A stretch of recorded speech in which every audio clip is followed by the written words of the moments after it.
iar tranzacțiile o să vină la noi.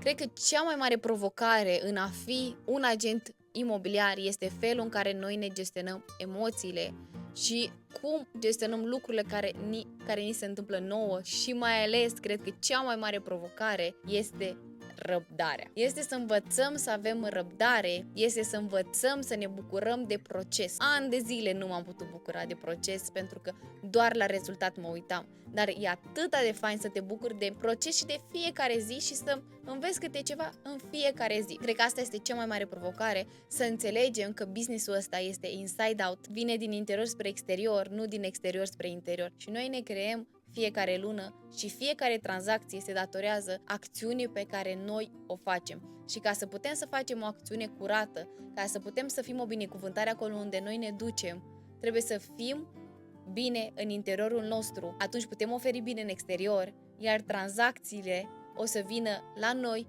nu mai este nevoie să mai alergăm noi după tranzacții.